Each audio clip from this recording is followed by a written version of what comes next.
Welcome back to this edition of Insights. I'm joined by ACC Professor of Political Science, Tim Kuhnlein. And Tim, we were just talking about the jobs report and kind of the state of the economy moving forward.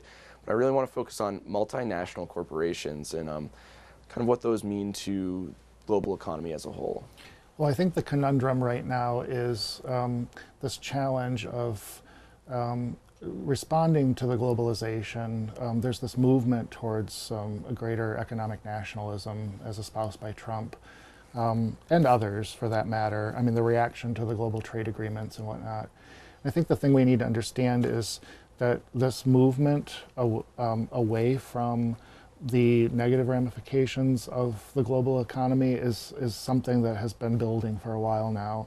Multinational corporations, actually in general, there's a movement from multinational corporations themselves to be more national and regional, because the build-up to this multinational development throughout the 90s is starting to realize itself as less lucrative than it was throughout that decade and the subsequent decades, subsequent decade.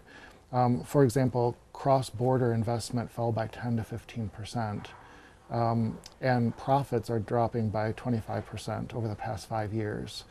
So Trump has probably not only responded to the reaction of those on the losing end of the globalization trend in terms of the white male non-skilled voter, generally speaking, that tipped the balance, but he's probably also seeing, as are his advisors and many others, that outside of the whole Trump dynamic, that this retraction is a long time coming. I think the challenge for average Americans and for workers is to understand that the retraction doesn't change the dynamic of globalization, in the sense that the technology that's driving the economy is not going to diminish their circumstances. There's going to still be a need to update skill and orient it more towards these cutting-edge industries. The globalization dynamic will change because I think companies are starting to focus more nationally and regionally, because the return on the investment is diminishing on the global scheme. I mean, the reality is the infrastructure necessary to maintain this, the resources, the global infrastructure is very expensive, and very few companies can really continue to compete in this way. And so even though the profits of these multinational corporations are going down, there's still a necessity for workers to kind of develop their skills towards the way it's moving. Exactly. And I think the other challenge is, not losing sight of the value of the classical liberal economics of free trade on the international scale, maintaining limited tariffs across state boundaries. It's going to be really critical to making sure we get access to the resources and the products that we need at the lowest possible costs. I mean, this is basic classical liberal economics. And so, again, the pressure is going to be on, as we see multinationals retract and become more national or regional, that puts pressure on taxes and wages, as well as the squeeze on profits. And all of this will impact equity portfolios that will likely become more turbulent. And then that affects, many of us who are about half the American population who are invested in stocks that include portfolios with multinational variables. And so it's kind of an interesting thing to watch, because there's a lot of evidence now that this trend has been developing over the last half decade or so, but we're seeing it play out so vividly in our raw politics.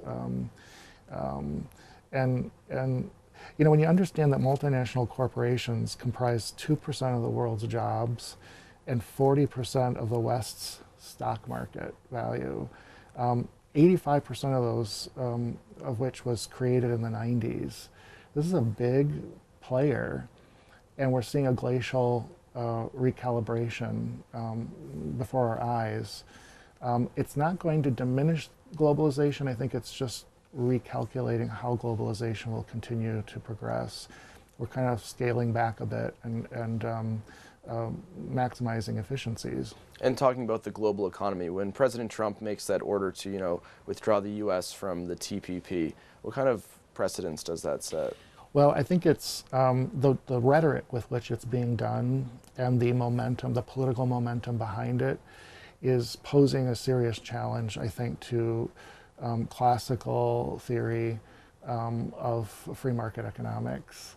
And it's kind of interesting to see this coming out of the Republican Party, granted the Trump faction of the Republican Party, and then to think about the Democratic Party being, for the most part, fully embracing, with the exception of the peripheral faction on the far left, sort of being caught in this reaction to the classical free market economics on a global scale. It really is a fascinating sort of reconsideration, almost learning the theory relative to the practice right before our eyes.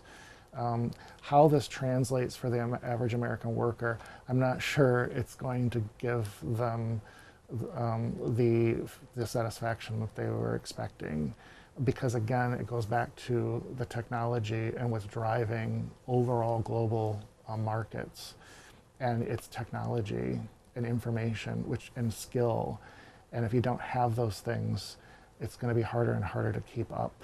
And that was kind of the rhetoric that went with it. It was said that if we get rid of or draw ourselves out of this, it will help the American worker, but that's not necessarily true. Yeah, and I don't think corporations are going to stop redefining their efficiencies, whether their allegiance is to the national interests or the corporate interests. I don't know that much is going to change there, as much as they're jockeying to preserve their own position, and rightfully so, to keep themselves alive in the highly competitive global market. If we go down the isolationist path, we've been there and done that in many iterations, and the consequences are we may need to get our bearings, and I'm generalizing here, but if we think that cutting ourselves off and engaging in fostering dependency and not understanding that we are in an interdependent global economy, we could jeopardize our own interests. So finding that delicate balance is really very important. And so speaking back to the multinational corporations, I want to talk about, you said they had about 40% stake almost in our stock market. So what does that kind of mean globally speaking? Well, multinational corporations have been very keen on being able to access resources abroad that we don't have, and to maximize that for their corporate profits, and subsequently then improve the wealth of our country by virtue of being American corporations. But when this comes full circle, if they start retracting, and we find a situation where corporations are not, the regulations around them, while we seemingly are deregulating, start to pressure them to respond in ways that aren't directed at market forces, but rather political forces. We really face a compromising situation. And we're going to continue this conversation on Wall Street. Sorry to cut you off there, but there's going to be more insights after the break, so stay with us.